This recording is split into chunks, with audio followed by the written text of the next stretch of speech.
কত টাকা আছে। তো চলো দেখা যাক কলেজে এমন কোন কোন ছেলে আছে যারা শুধু বড়লোক হওয়ার শো অফ করে। হ্যাঁ রে, তারপর আমার প্রাইভেট জেটটা 2 কোটি টাকা দিয়ে সারাতে হলো। 2 কোটি? কিডনি বেচেছিস নাকি? তোর অ্যাকাউন্টে শুধু 2000 টাকা পড়ে আছে। সেটা তুই কি করে জানিস? তার মানে রাজ তুই শুধু শো অফ করছিস, তোর সাথে রেড করার কথা প্লিজ আমার কথা শোন। এক্সকিউজ মি, কিছু টাকা হবে? 4 দিন ধরে কিছু খাইনি। হ্যাঁ, ওএমজি এর অ্যাকাউন্টে টাকায় ভরে পড়ে আছে, তাহলে ভিক্ষা কেন চাইছে? ও হ্যালো, টাকাটা কি দিতে পারবে কিনা? হ্যাঁ, আমার কাছে শুধু এই 100 টাকাই ছিল। ও ওয়াও, আমি এটা দেখে অবাক হয়ে গেলাম। এত কম টাকা থাকা সত্ত্বেও তুমি আমাকে হেল্প করলে। Thank you.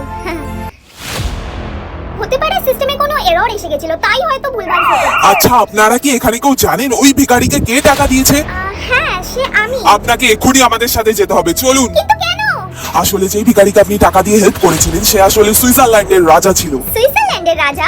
ইয়েস ম্যাডাম, তাই রাজা এখন আপনার সাথে দেখা করতে চায়। আপনার উপরে আসা প্রস্তাব অ্যাকসেপ্ট করে চলুন আমাদের সাথে রাজমহলে।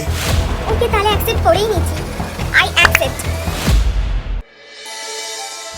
আরে বাস, আমি তো কখনো ভাবতেও পারি না কি আমি কখনো একটা রাজার এত বড় মহলে আসতে পারবো। রানী, আমি এখানে রানী। রানী? কে রানী? আমাকে রানী কেন বলছে? কারণ তোমার সরলতা আমাকে মুগ্ধ করেছে। আমি এখন তোমাকে বিয়ে করতে চাই। Will you marry me? Please উপরের বাটন প্রেস করে আমার প্রপোজালটাকে অ্যাকসেপ্ট করে নাও। কিন্তু কিন্তু কি রানী, এত ভাবনা চিন্তা কিসের? আমার একটু সময় দরকার। ঠিক আছে, তোমাকে দিলাম সময়।